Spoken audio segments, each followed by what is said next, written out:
आज हम जो टॉपिक स्टार्ट कर रहे हैं वो है हमारा मांसपेशी तंत्र। हमने इससे पहले स्केलेटन पढ़ा था, कंकाल तंत्र पढ़ा था, हड्डियों और जोड़ों के बारे में विस्तृत जानकारी हमने ग्रहण करी। अब हम पढ़ रहे हैं मसल्स के बारे में, यानी मस्कुलर सिस्टम, मांसपेशी तंत्र। हमने एनाटॉमी एंड फिजियोलॉजी की जो हमारी पहले दिन ही क्लास हुई थी उस समय सेल के बारे में पढ़ा था, कोशिका के बारे में। और ये एक चैनल चलता है, कोशिका कोशिका मिलकर उत्तक का निर्माण करती है और उत्तक मिलकर मांसपेशी का निर्माण करते हैं और मांसपेशियां मिलकर अंग यानी ऑर्गन का निर्माण करते हैं और ऑर्गन मिलकर तंत्र या सिस्टम का निर्माण करते हैं। ये क्रमशः चल रहा है। अब हमने सेल के बारे में जानकारी कर ली, टिश्यू यानी उत्तक के बारे में जानकारी कर ली। अब पढ़ रहे हम मांसपेशियां। हड्डियां हमने पढ़ ली कि हड्डियों ने हमें ढांचा दिया, यानी हमारा जो स्ट्रक्चर है, हमारा स्ट्रक्चर है वो तैयार कर दिया हड्डियों ने। अब इस शरीर को हम आच्छादित करेंगे। मकान बनता है ना, एक खोखा बनता है ना पहले ईंटों का, वो ढांचा हो गया, जिसे कहता है ना स्ट्रक्चर तैयार हो गया है हमारा। अब उसके अंदर दूसरा मॉडिफाई, अब क्या क्या आप मकान में कुछ नया करना चाहते हैं, उसको क्या क्या शेप देना चाहते हैं, कौन कौन सा रूप देना चाहते हैं, तो मांसपेशियां हमारे उसकी तरह है कि ये हमारे शरीर को शेप दे। सबसे बड़ा प्रश्न वो ये है कि हमारे शरीर के अंदर मांसपेशियां कितनी होती है। अब कुछ पुस्तकें अपने आंकड़े देती है जो कि वैलिड भी है, लेकिन हमें ऑलमोस्ट यानी लगभग पढ़ना होता है 600 से 650। और एक पुस्तक के अंदर जो कि एनाटॉमी एंड फिजियोलॉजी की बुक है, उसके अंदर एक फिक्स आंकड़ा भी दे रखा है 639, 639, यानी 639 मसल्स की संख्या भी दे रखी है। खैर, अब इस तरह का कोई प्रश्न पुटअप होगा तो हम नियर जो भी हमारा ऑप्शन होगा उसे अटेंड करना है।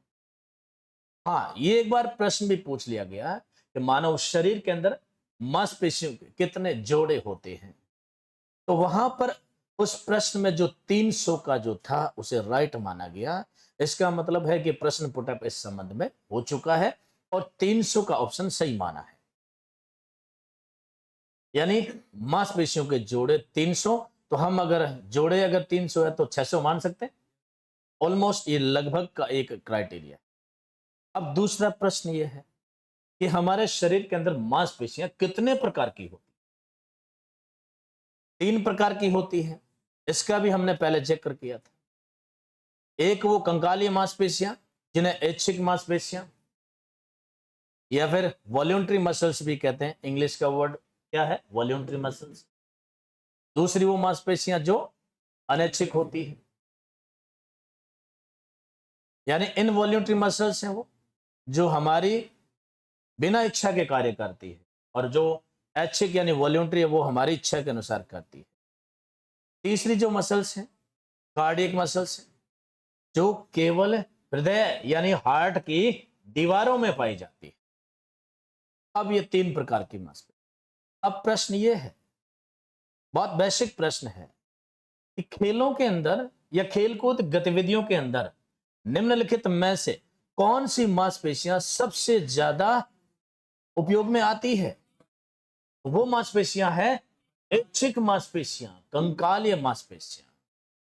और ये भी अगर पूछ ले कि हमारे शरीर में इन 3 प्रकारों में से कौन सी मांसपेशियां सबसे ज्यादा में है, तो भी ऐच्छिक मांसपेशियां हैं, कंकालीय मांसपेशियां। हमने इसे कंकालीय मांसपेशियां इसलिए कहा क्योंकि ये हमारी हड्डियों से जुड़ी, ऐच्छिक यानी हमारी इच्छा से कार्य करती। अब मैं इधर हाथ को ले गया हूं साइड में, या इधर मैं हाथ को ले गया हूं, तो ये मेरी इच्छा हुई है तभी गया है। हड्डियों ने ढांचा दिया, लेकिन इस ढांचे में गति या बल उत्पन्न कौन कर रहा है? मांसपेशियां कर रहा है।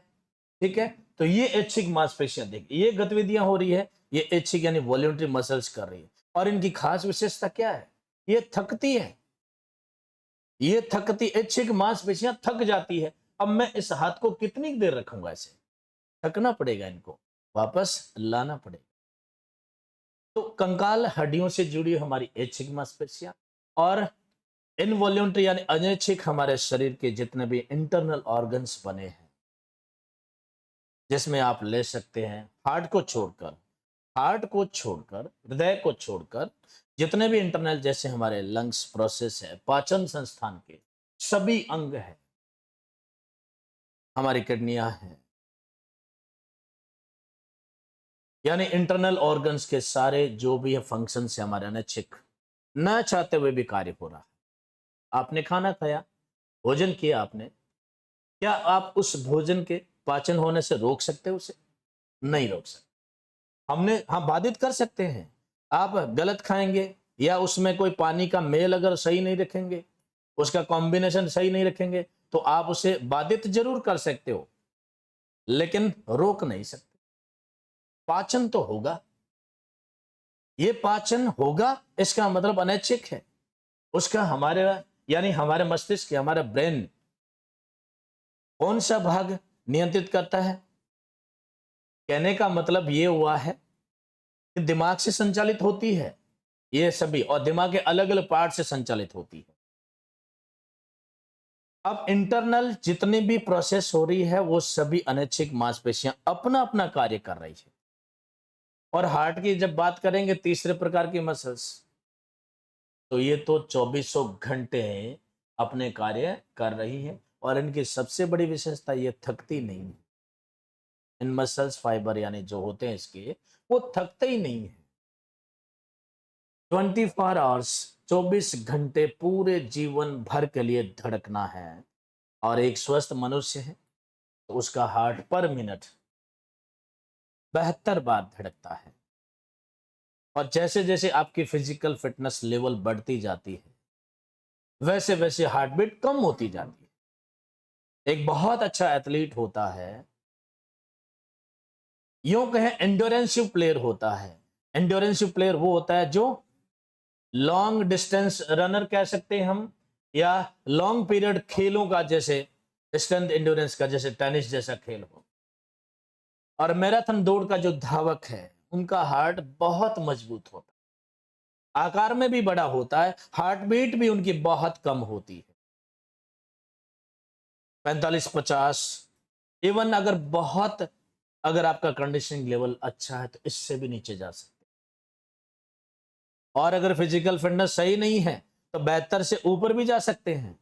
ऐसा नहीं है कि 72 है, 80, 85, 90 तो ये अच्छी बात नहीं है।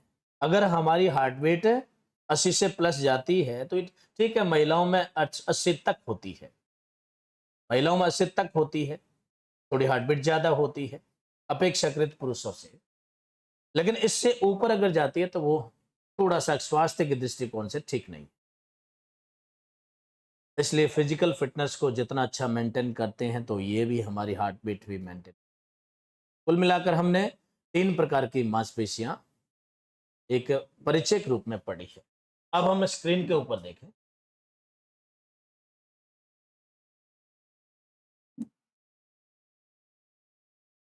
जैसा कि अभी हमने पढ़ा है कि मनुष्य के शरीर में कुल मांसपेशियों की संख्या लगभग है, देखिए शब्द यहां पर लगभग है, 600 से 650 तक। शरीर में औसतन मांसपेशी 600 होती है, ये भी एक आंकड़ा है। और जोड़े में देखें तो लगभग 300 जोड़े। ये भी हमने चर्चा करी, कोशिकाएं जिनका कार्य एक जैसा होता है, जिनका आकार एक जैसा होता है, वो एक उत्तक का निर्माण करते हैं, उत्तक बनकर मांसपेशी, और मांसपेशी से अंग बनता है। सर कैसे, ये थोड़ा बताएं। मैंने आपको बताया पहले दिन की सेल्स हमारे शरीर के अंदर बहुत अनगिनत है, और इतनी सूक्ष्म है, इतनी छोटी है कि माइक्रोस्कोप से भी हम देख नहीं सकते। सब अपना अपना कार्य कर रही है। ये एक जैसी सेल्स, एक जैसी कोशिकाएं एक बंडल बनाती है, तो वो क्या बनता है? ऊतक बनता है, टिश्यू बनता है। और ये टिश्यू बनकर एक मांसपेशी का निर्माण कर लेते हैं, और मांसपेशियां बनकर अंग का। तो अंग कौन से? जैसे पीठ हो गया है, पेट हो गया है, छाती हो गया है, थाई हो गया है, ये सब क्या है? अंग है। और इन अंगों को अगर एक नाम देना चाहते हैं तो वो क्या है? तंत्र है, सिस्टम है। इसलिए मस्कुलर सिस्टम बन गया। कोशिका से शुरू होता है और कहां तक जाता है, अंग तक, ऑर्गन तक, और इस संपूर्ण को क्या कहेंगे हम, सिस्टम कहेंगे। कौन सा, मस्कुलर सिस्टम। मुख्यतः मानव शरीर में 3 प्रकार की मांसपेशियां होती, 3 प्रकार की मांसपेशियां होती है, जिसमें पहला हम पढ़ रहे हैं ऐच्छिक मांसपेशियां। इन्हें कंकालिय भी कहते हैं क्योंकि कंकाल यानी हड्डियों से जुड़ी होती है। रेखित भी कहते हैं क्योंकि देखने पर पता लगता है कि इनमें कुछ रेखाएं हैं, धारियां हैं, धारीदार भी कहते हैं। तो धारीदार मांसपेशियां भी नहीं, वॉल्यूंट्री, इंग्लिश का वर्ड यही आएगा, वॉल्यूंट्री मसल्स होती है। ऐच्छिक यानी ऐच्छिक शब्द का इंग्लिश जो होता है वो है वॉल्यूंट्री, और ये संख्या में लगभग 400 होती है, यानी ऐच्छिक मांसपेशी। अब ये भी पूछा जा सकता है, बहुत अंडरस्टूड बात है कि जब संख्या यहां पर 400 है तो जोड़े पूछें तो हम 200 जवाब दे सकते हैं ना। ये भी एक है ना, ऐसे सामान्य जो बात होती है उनको समझना होता है कि 200 जोड़े कंकाली मांसपेशी के होते हैं। ऐच्छिक मांसपेशियां पुरुषों के उनके कुल वजन का 40 से 50% तक या फिर 2/5 भाग तक होती है। यानी अगर 5 भाग है तो उसका 2 भाग क्या होती है, ऐच्छिक मांसपेशियां होती है। 5 में से 2 भाग जो है ऐच्छिक मांसपेशियां। और आरपीएससी ने एक प्रश्न पूछा तो उसमें 40% को सही मान लिया है। 40% का मतलब ये होता है कि हमारे शरीर के अंदर यानी पुरुषों के उनके कुल वजन का 40% क्या होती है, ऐच्छिक मांसपेशियां होती है। ये प्रश्न भी। महिलाओं या युवतियों में अगर हम बात करें, कंकाली मांसपेशी उनके कुल वजन का कितना होता है, 30 से 40% होती है। महिलाओं में कम होती है मांसपेशियां। हमने फर्स्ट नेट के अंदर थोड़ा सा एक पढ़ा था, फैट यानी वसा। तो महिलाओं में फैट थोड़ा ज्यादा होता है, वसा की मात्रा ज्यादा होती है। आपको कितना याद है, पुरुषों के अंदर वसा का एक औसतन माप 12 से 17% फैट होता है पुरुषों में। 12 से 17% पुरुषों में फैट की मात्रा होती है, तो महिलाओं में 20 से 25%। उनके कुल वजन का, महिलाओं में उनके कुल वजन का 20 से 25% फैट होता है, इसलिए फैट की मात्रा ज्यादा है। तो यहाँ पर मांसपेशियों की जो सघनता है वो यहाँ प्रतिशत में कम है। ये मांसपेशियां मनुष्य की इच्छा अनुसार करती, मनुष्य की इच्छा अनुसार कार्य करती है, इसलिए इन्हें ऐच्छिक मांसपेशियां कहते हैं। ये मांसपेशियां दिमाग यानी सेरिबेलम से संचालित होते हैं, और इसका भी एक पार्ट है, नोट कर लें आप, इसका भी है मोटर कॉर्टेक्स।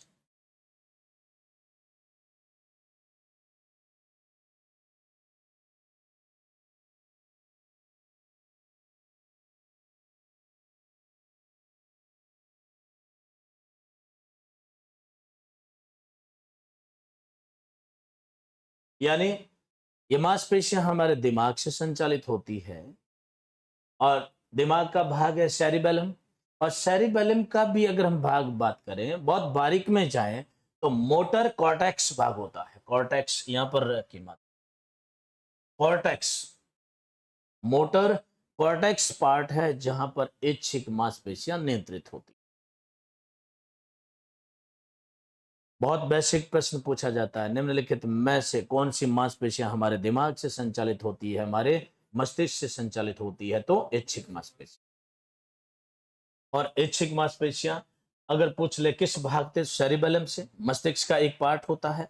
और उसमें भी अगर बहुत बारीक से पूछ ले कि उस सेरिबेलम के किस भाग से संचालित है, किस भाग से नियंत्रित है, तो वो है मोटर कॉर्टेक्स।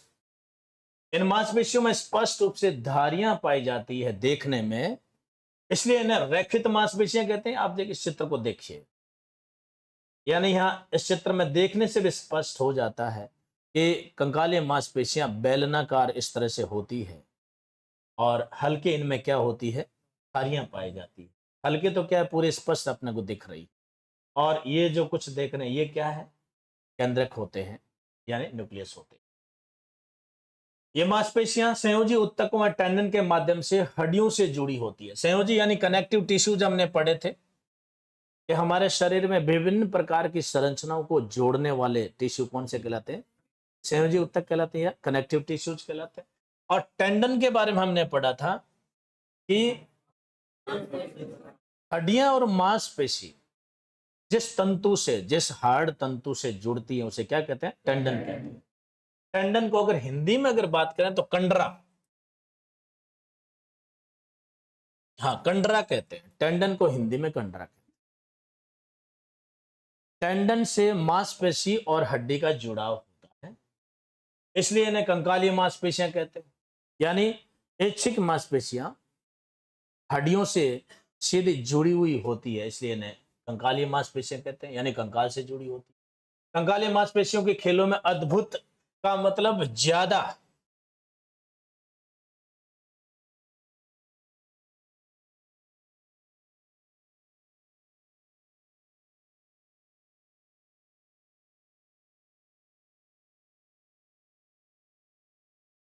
क्या दिक्कत हो?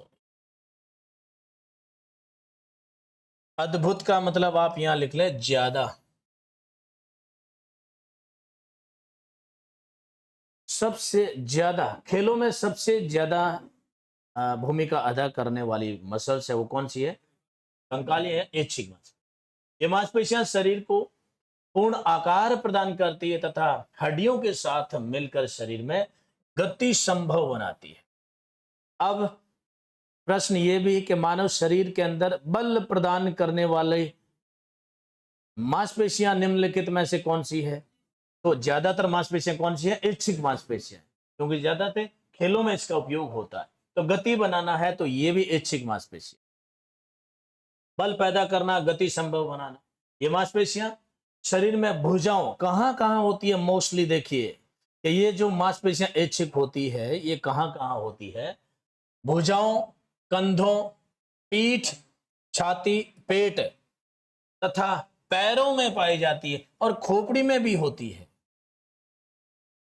क्या खोपड़ी में भी होती है? खोपड़ी का पार्ट हमने पढ़ा था ये है, जहां खोपड़ी में हमने कुल कितनी हड्डियां पढ़ी है? 22 पढ़ी है। ये देखिए ललाट की मांसपेशियां आप ऊपर करते हो, अपने आप ही हो जाती है, कर रहे हैं हम, है ना? तो यहाँ खोपड़ी का पार्ट है तो यहां पर भी ऐच्छिक मांसपेशियां हैं। बाकी ये तो मुख्य मांसपेशियां, और इनके बारे में हम डिटेल से पढ़ा भी था, इसमें भी पढ़ेंगे। ये मांसपेशियां बीच में से मोटी होती है, यानी इस पार्ट की बात कर रहे हैं।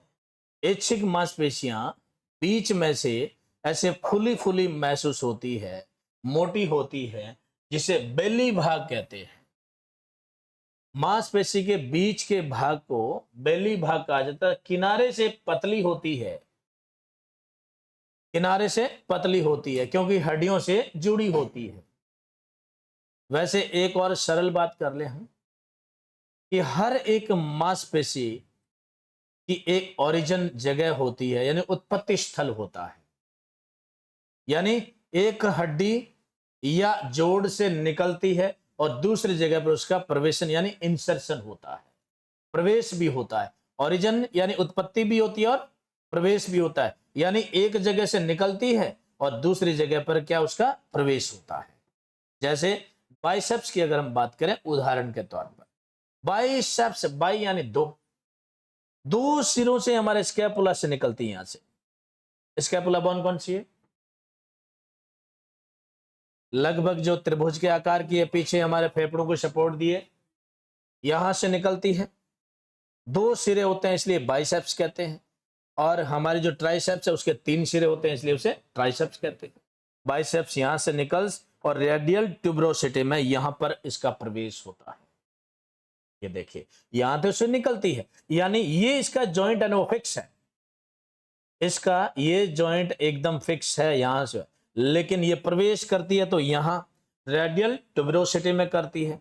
अब आपने देखा होगा कि जब हम ऐसे हाथ को मोड़ते हैं तो ये पीछे खींचती है, खींचती है ना, इसका मतलब इसका यहाँ प्रवेश है, स्थायी नहीं है ये स्थायी नहीं है, आगे पीछे हो रही ना, इसका मतलब केवल प्रवेश हो रहा है। स्थायी तो ये है जो कि एकदम पक्का है कि यहां से जुड़ा हो रखा है। इसलिए कंकालीय मांसपेशियां जब हमारे कंकाल से जुड़ती है तो एक जगह इनकी फिक्स होती है जिसे कहते हैं ओरिजिन यानी उत्पत्ति। प्रश्न बनता है, आगे पूरी हम टेबल टेबल के रूप में पढ़ेंगे। कि कौन सी मांसपेशी कहां से निकलती है और कहां पर प्रवेश करती है, इंसर्शन उसका कहां है, ये सब हम पढ़ेंगे। तो किनारे से ये क्या होती है, पतली होती है, जिन्हें क्या कहते हैं, टेंडन या कंडरा कहते हैं। तो इससे हमारे साथ साफ एकदम स्पष्ट है कि हड्डी और मांसपेशी को जोड़ने वाला तंतु कौन सा है, टेंडन या कंडरा। कंकाली मांसपेशियों में 75% पानी होता है। वेरी इंपॉर्टेंट बात यह है, पूछा जा सकता है कि ऐच्छिक मांसपेशियां, वॉलंटरी मसल्स या फिर कंकाली मांसपेशियों में पानी की मात्रा कितनी होती है, 75%, और 25% यानी 25% ठोस पदार्थों की मात्रा, और ठोस पदार्थों में 80% क्या होता है, प्रोटीन होता है। प्रोटीन हमारे भोज्य पदार्थों में से एक महत्वपूर्ण एलिमेंट है। यह ठीक है कि ऊर्जा का प्रथम स्रोत कार्बोहाइड्रेट होता है, और ऊर्जा जिससे सबसे ज्यादा मिलती है वो वसा होती है। प्रोटीन ऊर्जा देता तब है जब कार्बोहाइड्रेट और वसा दोनों ने अपनी यह तय कर लिया कि अब हमारे पास ऊर्जा नहीं बची है, तो प्रोटीन इसमें थोड़ी हेल्प कर सकता है। कहने का मतलब ऊर्जा के रूप में प्रोटीन का जो उपयोग है कम होता है इन दोनों के मुकाबले। प्रोटीन हमारे शरीर के अंदर बिल्डिंग मटेरियल का कार्य करता है, यानी ये मरम्मत का कार्य करता, निर्माण का कार्य करता है। बॉडी बिल्डर्स जो होते हैं उनको क्या है, मसल्स बढ़ानी होती है, यानी मसल फाइबर का आकार बढ़ाना होता है, निर्माण करना होता है। इसीलिए जो बॉडी बिल्डर्स जो है वो ज्यादातर प्रोटीन खाते हैं, बाहर से प्रोटीन खाते हैं। और जहां जिम होता है उस जिम के आसपास दुकानें भी सज जाती है, किसकी, प्रोटीन की। इसलिए अगर आपसे बेसिक प्रश्न पूछे कि बॉडी बिल्डर्स के लिए निम्नलिखित में से कौन सा भोज्य पदार्थ या खाद्य पदार्थ सबसे ज्यादा अनुकूल होता है, तो प्रोटीन होता है। क्योंकि प्रोटीन निर्माणकारी तत्व होता है, यानी बिल्ड करने वाला होता है, निर्माण करने वाला होता है, शरीर में टूट फूट को मरम्मत करने वाला होता है। इसलिए इसमें 80% प्रोटीन और 20% अन्य अवयव होते हैं, और अन्य में जैसे वसा भी हो सकती है थोड़ी बहुत, लेकिन ज्यादातर मसल्स में क्या होता है, प्रोटीन। प्रत्येक ऐच्छिक मांसपेशी का एक अस्थि पर मूल बंध यानी ओरिजिन, इसकी बात कर रहे थे अभी हम, यानी एक पर उसका क्या होता है, मूल बंध। जैसे मैंने बताया यहां पर इसका बाइसेप्स का क्या है, मूल बंध, तथा दूसरी अस्थि पर उसका क्या होता है, प्रवेशन होता है। रेडियल ट्यूबरोसिटी का मैंने उदाहरण दिया था। यहां से मूल बंध का मतलब ये मांसपेशी यहां से निकलती है। उत्पत्ति का मतलब क्या समझ रहे हैं आप, शुरुआत। उत्पत्ति का मतलब शुरुआत, तो जहां निकलती है, यहां से निकल रही है और प्रवेश यहां कर रही है। यह हिस्सा कभी भी आगे पीछे नहीं हो सकता। जहां से स्कैपुला से हमारी बाइसेप्स जहां निकल रही है, ये आगे पीछे नहीं हो सकता, क्योंकि ये तो इसका उत्पत्ति स्थल है। ये आगे पीछे हो रहा है, देख लिया आराम से, आप खुद भी मूवमेंट कर देख लेना कि बाइसेप्स आगे पीछे हो रही है, बाइसेप्स आगे पीछे हो रही है, इसका मतलब यहां पर इसका प्रवेश है। आगे पूरी डिटेल में, यानी एक पूरी टेबल में पढ़े। कंकाली मांसपेशी के तंतु यानी फाइबर्स जो होते हैं वो बेलनाकार होते हैं, साइज में लंबे होते हैं, बेलनाकार होते हैं।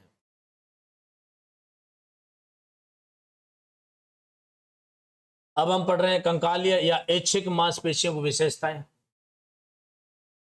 कैरेक्टरिस्टिक्स ऑफ वॉल्यूंटरी मसल्स, इनकी क्या विशेषताएं होती है, हम पढ़। प्रत्यास्था या प्रकुंचनशीलता हिंदी के शब्द हैं, हो सकता है कम समझ आए। मांसपेशियों और हड्डियों के अंदर जितने भी इंग्लिश के वर्ड हैं वो पढ़ें, ये बहुत इजी रहेंगे आपके लिए। इसके जो हिंदी शब्द पढ़ेंगे हो सकता है आपसे दूर हो, लेकिन बार बार पढ़ें और उसका अभ्यास करें तो दूर कहीं भी नहीं है। इलास्टिसिटी इंग्लिश का वर्ड है जो कि सरल है, इलास्टिसिटी। जब मांसपेशियों पर भार पड़ता है तो इनकी लंबाई बढ़ती है, और भार के हटते ही धीरे धीरे पुनः प्रारंभिक स्थिति में आ जाती है। कहने का मतलब मांसपेशियों अगर कहीं से दबाया जाए तो एक समय के लिए दब जाएगी, लेकिन जैसे ही आप छोड़ेंगे वापस अपनी सामान्य स्थिति में आ जाएगी। जैसे रबड़ की यानी स्पंज की गेंद होती है, स्पंज की गेंद होती है, उस स्पंज की गेंद को आप ऐसे पंच करेंगे तो एक बार पंच हो जाएगी, और वापस जैसे छोड़ते हो क्या होगा, वापस उसी आकार में आ जाएगी। उसे क्या कहते हैं, इलास्टिसिटी कहते हैं। यानी इसी तरह से हमारी मसल्स होती है, दबाव दिया है, दबाव देने से पंच होगी, और जैसे हमने दबाव प्रेशर को छोड़ा वापस वो सामान्य स्थिति में आ जाए। दूसरा उत्तेजनशीलता यानी एक्साइटेबिलिटी, मांसपेशियों में उत्तेजना होती है, और वो है कि उसमें क्रियाशील जीव द्रव्य जो होता है, हमने सेल में भी पढ़ा था जीव द्रव्य, तो उसके कारण यानी उत्तेजनशीलता, उत्तेजना होती है यानी उसमें कॉन्ट्रैक्ट होता है, उत्तेजना होना यानी तैयार की स्थिति में। और संकुचनशीलता यानी कॉन्ट्रैक्टिलिटी, कंकाली मांसपेशियों की खास विशेषता है कि इसमें संकुचन होता है। संकुचन का मतलब है कि संकुचित होती है मांसपेशी, छोटी होती है और वापस सामान्य अवस्था में आ जाती है, तो ये संकुचन कहलाता है। कॉन्ट्रैक्ट का मतलब खींचना है, ये खींचती है तभी तो गति और बल उत्पन्न होता है। जब मांसपेशी संकुचित होती है तो उसके स्वरूप में परिवर्तन आ जाता है, स्वरूप में उसके परिवर्तन आ जाता है, यानी मांसपेशी सूक्ष्म व मोटी हो जाती है, छोटी भी हो जाती है और मोटी भी। ये देखिए सीधा, अगर हम कहें कि ऐसा सीधा हाथ किया हुआ है, और मैंने आपको 3 व्यायाम बताए थे, आइसोमेट्रिक, आइसोटोनिक, आइसोकाइनेटिक। अगर ये स्थिति में मैंने एकदम तना रखा है इसको, तो बताओ कौन सा संकुचन है यहाँ पर, आइसोमेट्रिक है। आइसोमेट्रिक इसलिए है क्योंकि आइसोमेट्रिक ये कहता है कि किसी मांसपेशी में तनाव तो होता है लेकिन उसके साइज और शेप में कोई बदलाव नहीं आता, ये आइसोमेट्रिक में। और जैसे मैंने ये किया तो कौन सा हो गया, ये आइसोटोनिक हो गया है। यहाँ पर मांसपेशी छोटी भी हो गई है और थोड़ी मोटी भी हो गई है, और जब दोनों का स्वरूप एक साथ हो यानी दोनों हो तो आइसोकाइनेटिक हो जाते हैं। नींद भी ले रहे हैं कुछ है? अब यहां ये बहुत बेसिक प्रश्न, ये जो लाइनें जो डार्क की है ना, ये लगभग क्या है कि पूछने की संभावना में है। यानी जब मांसपेशी संकुचित होकर छोटी होती है, छोटी पर अंडरलाइन करेंगे आप, यानी जब मांसपेशी संकुचित होकर छोटी होते हैं तो उसे क्या कहते हैं, कंसंट्रिक कहते हैं।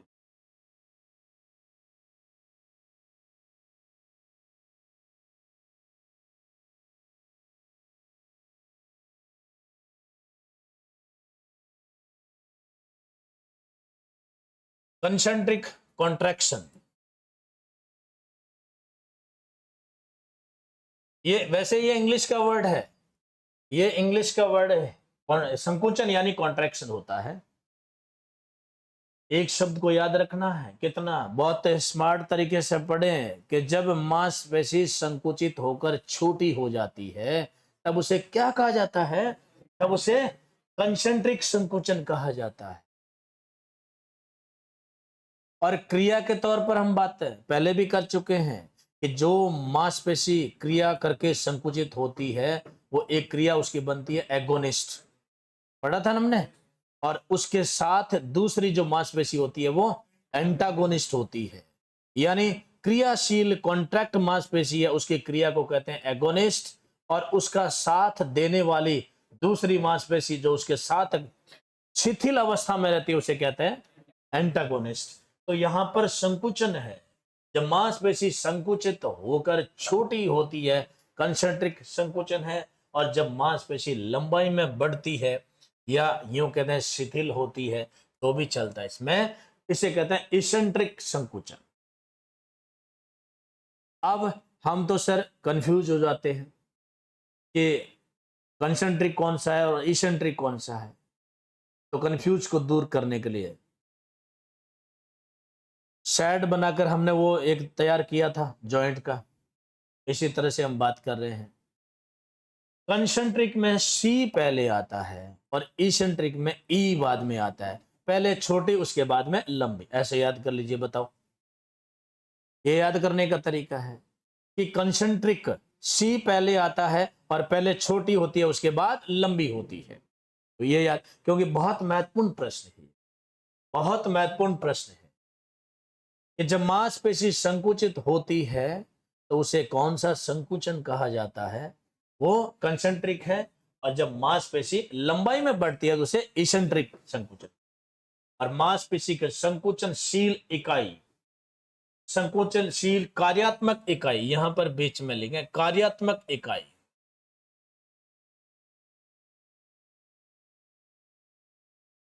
कार्यात्मक इकाई लिखें आप।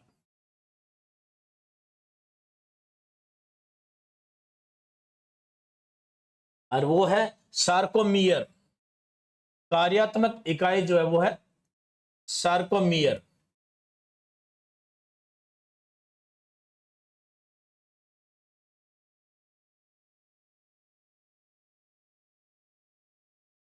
मांसपेशी की संकुचनशील या उसकी फंक्शनल या फिर कार्यात्मक जो सबसे छोटी इकाई है उसे कहते हैं सार्कोमियर, याद रखना। और इस सार्कोमियर में दो प्रोटीन कार्य करते हैं, एक है मायोसिन, दूसरा है एक्टिन।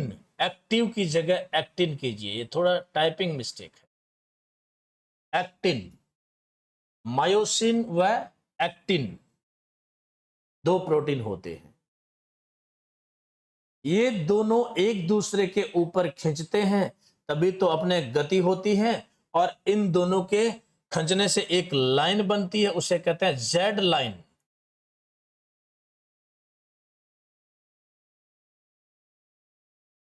यानी ये एक दूसरे के ऊपर से, देखिए ऐसे करें तो आप महसूस कीजिए कि यहां पर जेड लाइन बनती है ऐसे, बस यही है।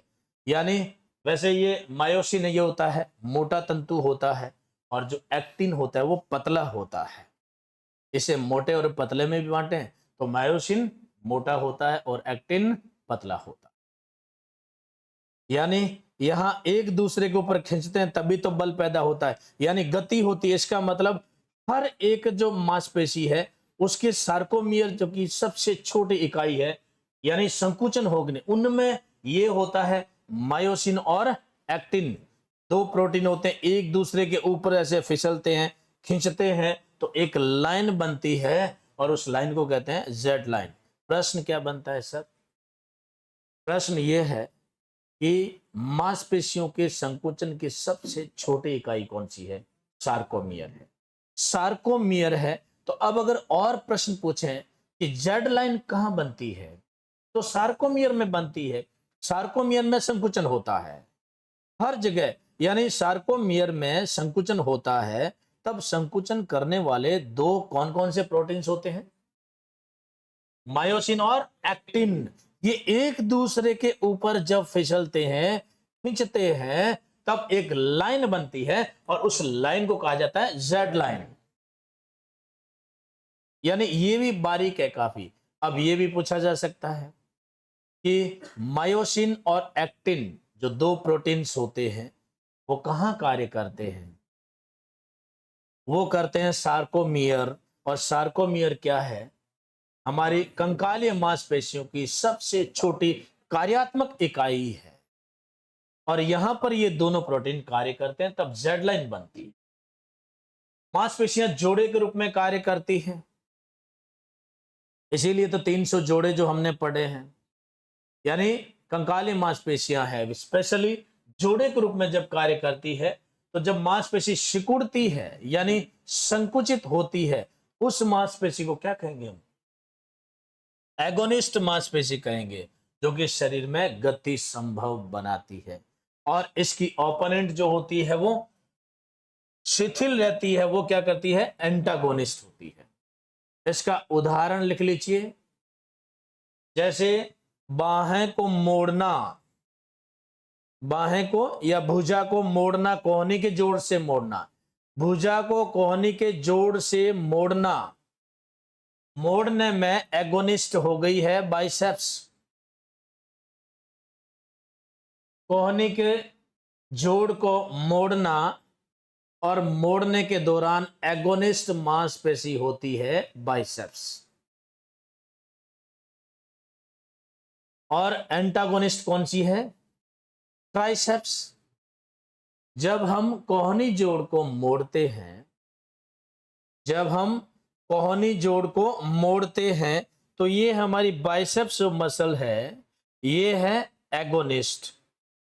और यहां पर जो ट्राइसेप पीछे की ओर है ये शिथिल अवस्था में है। ये दोनों एक दूसरे के साथ मिलकर कार्य करती है। तो कोहनी जोड़ को मोड़ने में जो एक्टिव मसल है वो है एगोनिस्ट, और वो कौन सी है? बाइसेप्स। और इसकी एंटागोनिस्ट कौन सी है? ट्राइसेप्स। कोहनी के जोड़ को मोड़ने में एगोनिस्ट मसल है वो बाइसेप्स, और एंटागोनिस्ट कौन सी है? ट्राइसेप्स, जो कि शिथिल रहती है। हम पढ़ रहे हैं कंकालीय मांसपेशियों की विशेषताएं, इनकी क्या खास विशेषताएं होती। अब वो शब्द आपको याद होंगे, मैं फिर से रिवाइज करा दूं। कंसेंट्रिक जो संकुचन होता है उसमें क्या स्थिति बनती है मांसपेशी की? कि मांसपेशी संकुचित होकर छोटी होती है कंसेंट्रिक में, और इसेंट्रिक में लंबी होती है। और कंकालीय मांसपेशियों की सबसे छोटी कार्यात्मक यानी फंक्शनल जो यूनिट होती है वो सार्कोमियर है, और सार्कोमियर में दो प्रोटीन कार्यरत होते हैं, मायोसिन और एक्टिन। मायोसिन मोटा होता है, एक्टिन पतला होता है। दोनों एक दूसरे के ऊपर खींचते हैं तो गति उत्पन्न होती है, और खींचने में जो आकृति बनती है उसे जेड लाइन कहते हैं। क्लियर? और जब कोई भी मांसपेशी संकुचित होती है उसकी क्रियाविधि है तो वो एगोनिस्ट है, और उसके साथ में जो शिथिल हो रही है वो क्या है? एंटागोनिस्ट है। हमने उदाहरण पढ़ा कि जब कोहनी जोड़ को मोड़ा जाता है तब एगोनिस्ट है बाइसेप्स और एंटागोनिस्ट है ट्राइसेप्स। अब हम पढ़ रहे हैं मांसपेशी स्फूर्ति यानी मसल टोन। मसल टोन के बारे में भी हमने पहले चर्चा कर दी फर्स्ट यूनिट के अंदर। यानी मसल टोन का मतलब होता है कि आपकी मांसपेशी कुछ भी कार्य करने के लिए आधी तैयार की स्थिति में है। मैं एक उदाहरण जो आपको देने जा रहा हूं, एक तो खिलाड़ी जो रेगुलर अपने प्रैक्टिस पर रहता है, और एक ऐसा व्यक्ति जो व्यायाम से बहुत दूर की बात है। तो जो एक्टिव यानी हमेशा खेलने वाला जो खिलाड़ी है उसके जो मसल्स हैं वो हमेशा तैयार की स्थिति में है। उसके चेहरे पर आप तेज स्पष्ट देख सकते हैं कि हाँ रेगुलर व्यायाम किया है, एनी टाइम तैयार की स्थिति में रहना है। और वो व्यक्ति जो कभी व्यायाम को अपनाता नहीं है या व्यायाम से बिल्कुल भी जुड़ा हुआ नहीं है, वहां पर आलस्य के अलावा कुछ भी नहीं हो सकता है। उसकी मसल टोन बहुत लेजीपन लिए हुए होती है, बहुत आलस लिए हुए होती है, और ढीला बदन सा महसूस होता है। इसका मतलब उसकी मसल टोन वीक है। मसल टोन का मतलब आधा गेट रेडी रहना और किसी भी कार्य के लिए तैयार की स्थिति में रहना है। मैंने उदाहरण उस समय भी दिया। यानी सामान्यतः हमारे शरीर में कंकालीय मांसपेशियां कुछ तनाव अथवा अर्ध तनाव की स्थिति में रहती है। यानी आधी तो गेट रेडी है, आधी गेट रेडी तभी होगी जब आपका फिजिकल फिटनेस लेवल बहुत हाई होगा, अच्छा होगा, जिसे मांसपेशी स्फूर्ति या फिर मसल टोन कहते हैं। अगला हम पढ़ रहे हैं थकान। हमने बात करी थी कि कंकाली मांसपेशियों की एक विशेषता है कि यह थकती है। क्या होती है? थकती है, यानी इनमें थकान एक विशेषता है। मांसपेशियां लगातार संकोचन क्रिया करती है तो उनमें थकान आ जाती है, जिसका मुख्य कारण क्या है?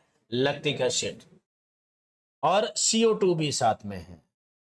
लैक्टिक एसिड अनोक्सिक क्रिया का उत्पाद माना जाता है।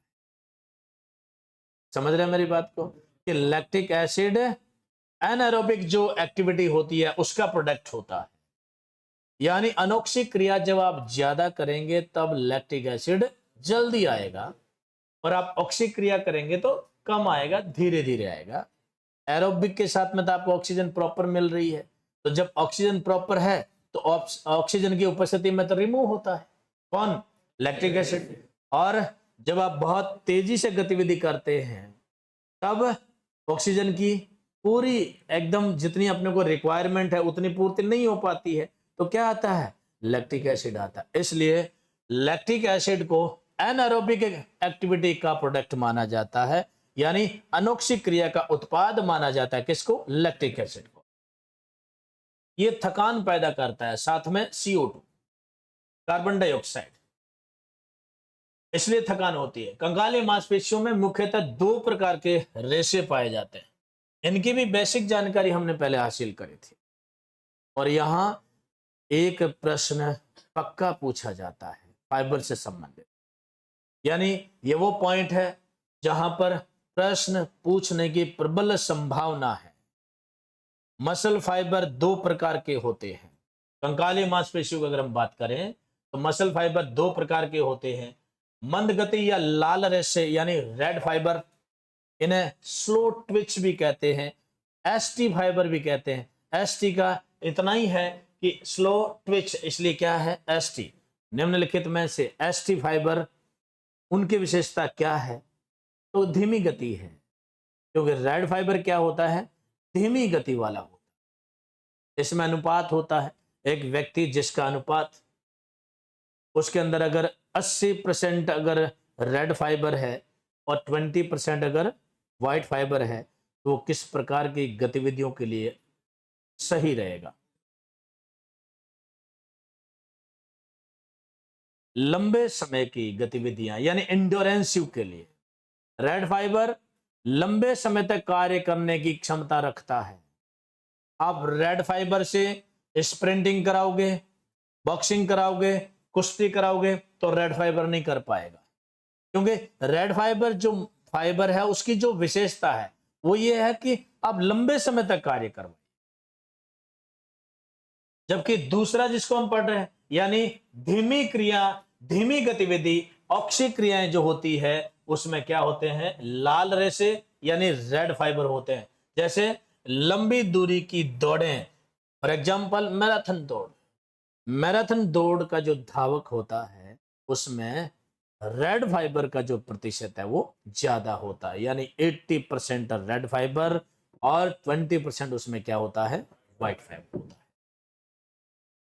इसी तरह से तीव्र गति या सफेद रेशे की बात करें, उन्हें व्हाइट फाइबर कहते हैं, फास्ट ट्विच कहते हैं। फास्ट ट्विच का मतलब उनका जो संकुचन है वो काफी तेज गति से होता है।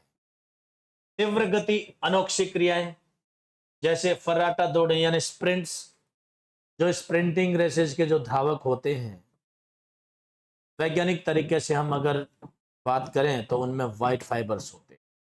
उनकी प्रतिशतता यानी 80% व्हाइट फाइबर होते हैं और 20% रेड फाइबर होते हैं।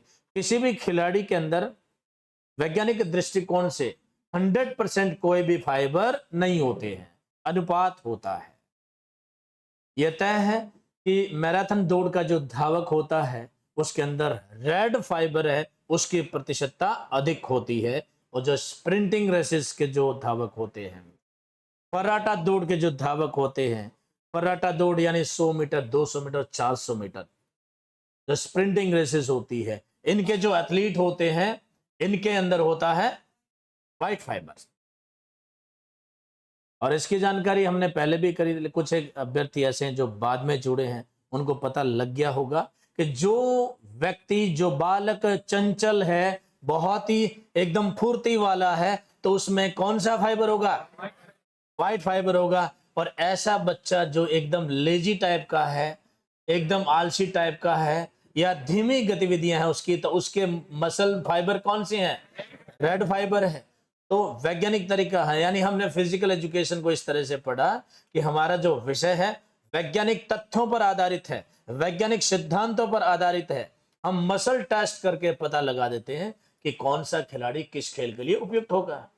और मसल फाइबर का जब टेस्ट होता है उसे कहते हैं बायोप्सी टेस्ट। क्या होता है, बायोप्सी टेस्ट। बायोप्सी टेस्ट से यह पता लगता है कि मसल फाइबर का अनुपात क्या है। अगर रेड फाइबर है तो लंबी अवधि की खेल गतिविधियों में बच्चों को डालेंगे, और जो अगर व्हाइट फाइबर है तो छोटी तीव्रतम यानी बहुत तेजी से की जाने वाली गतिविधियों को, यानी उस खिलाड़ी के लिए तैयार करें।